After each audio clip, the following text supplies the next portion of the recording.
తూర్పుగోదావరి జిల్లా కోరుకొండ మండలం దోసకాయలపల్లి గ్రామంలోని అండ్రు నాగరాజు తాటికి ఇల్లు తెల్లవారుజామున 4 సమయాన శరవేగంగా మంటలు వ్యాప్తి చెందే చుట్టుపక్కల వారు మరియు దారారాము మోటార్ సహాయంతో మంటలు అదుపులోకి తెచ్చారు. అప్పటికే అంతలోనే అంతా ఖాళీ బూడిదైపోయాయి. అండ్రు పద్మ తమ్ముడు పెళ్లి కోసం ₹1,00,000 తెచ్చిన డబ్బు కూడా బూడిదయ్యాయి.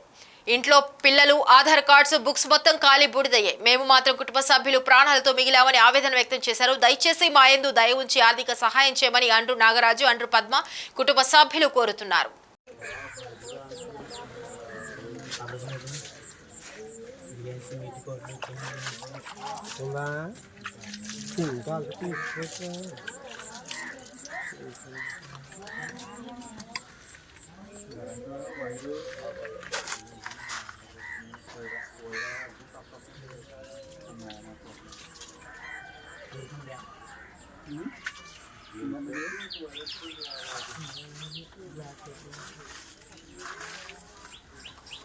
ఫ్రిడ్జ్ కొండ అయిపోయింది.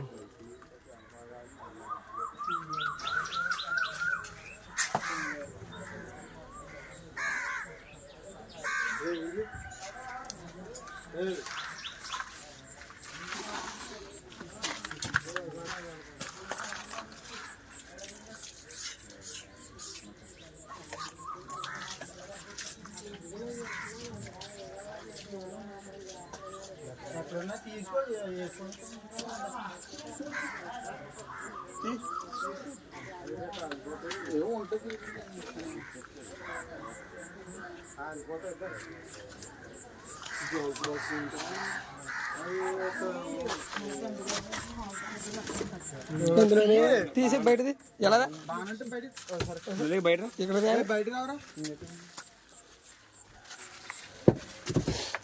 తెచ్చండి అలాగే ముందు బద్దాని అన్నీ ఇల్లు వేసాను పైన. నీ అన్నీ అక్కడ సర్టిఫికెట్లు ఇందులోనా మీరు వాళ్ళనా రాగా అలా కాదు ముందు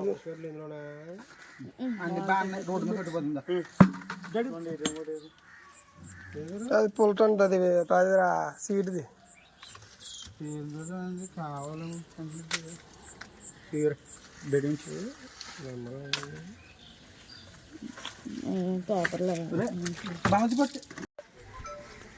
తెల్లారుజాము 4 సమయాన్ని మరి ఇల్లు పూర్తిగా దగ్ధమైంది. మరి ఏ విధంగా దగ్ధమైందో మరి చుట్టుపక్కల ఉన్నారో గ్రామ ప్రెసిడెంట్ ద్వారా రాము గారు ఉన్నారో ఆయన్ని అడిగి తెలుసుకుందాం. సార్ చెప్పండి, ఇది ఎప్పుడు జరిగింది, ఎలా జరిగింది? తెల్లవారుజాము 4 గంటలకి మమ్మల్ని లేపట్టడం జరిగిందండి. మేము వచ్చేటప్పటికి వీళ్ళు బయటకు వచ్చేసి బాబా అని కేకలేస్తున్నారు. ఆ కేకలకి మొత్తం చుట్టుపక్కల ఉన్న జనాలందరూ కలిసి వచ్చి ఆర్పడం అది జరిగింది. అయినా కానీ ఆపలేకపోయారు. మొత్తం కట్టుబట్టలతో సహా కాలిపోయిన వాళ్ళకి ఉన్న బట్టలతో బయటకు వచ్చి రావడం జరిగింది. మా ప్రయత్నం అయితే మేము చేసాం, ఆర్పడం అనేది చేసాం, కానీ ఏమీ మిగలలేదు.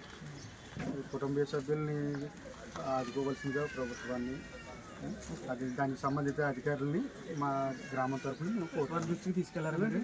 మేము తీసుకెళ్ళాం. ఏఈ గారికి ఫోన్ చేసి కరెంట్ ఆపమంటే వెంటనే స్పందించారు. విఆర్ఓ గారికి డ్యూటీలో ఉన్నాననేసి అన్నారు. విఆర్ఏ గారు వచ్చి ఫోటోలు తీసుకుని వెళ్ళారు. మా ప్రయత్నం అయితే మేము చేసామండి. మరి చెప్పండి, మీరు తెల్లగట్ల మరి ఎటువంటి భయంకరమైన మంటలు అయ్యి వచ్చింది కదా, మీకు ఏమైనా ప్రమాదం ఏమైనా జరిగిందా, లేకపోతే డబ్బు ఇటువంటి ఏమైనా బంగారం కానీ అటువంటి ఏమైనా మీరు నష్టపోయారా? ప్రమాదం ఏంటండి, మేము పడుకున్నామండి. మా పెద్దోడు నానా ఇల్లు గారిపోతుందని తెల్లారగట్ట 4 గంటల వెళ్ళారు. లెక్కకపోతున్నప్పుడు కంగారు వెళ్ళిపోతున్నప్పుడు పైకి కాలిపోతున్నారు. ఇంక మేము ఏం చేయలేదు కనుక కంగారులో గ్యాస్ బండ్ ఒకటి గబాలు తీసి బయటకు వచ్చేలోకి శుభ్రంగా వెళ్తుంది. పిల్లలకి మాకు కూడా కట్టుబట్టలతో శుభ్రం బయటకు రావాల్సింది. ఆర్థిక సమస్య లేదు, ఇంకా అవకాశం లేదు. అలాగే బంగారు దాదాపుగా ఎంత కాల్చుకునియమ్మా? పిల్లోడు పెళ్లి మా తమ్ముడు పెళ్లి కోసమని ₹1,00,000 అప్పు తెచ్చి మొత్తం అన్ని బట్టలు అసలు ఏమీ లేవండి. అన్ని బట్టలు ఏమీ లేవండి. మేము వేసుకున్న బట్టలు కూడా పట్టుకోలేదు. మాకేం లేదు. నైట్ ఒకటి ఉందండి, పెళ్లి మొత్తం ముగ్గురు కలిపి బుక్స్, పిల్లల బుక్స్ అన్ని ఆధార్ కార్డులు, రేషన్ కార్డులు మొత్తం అన్ని ఏం లేదు. సెలవులతో చూద్దాం మొత్తం.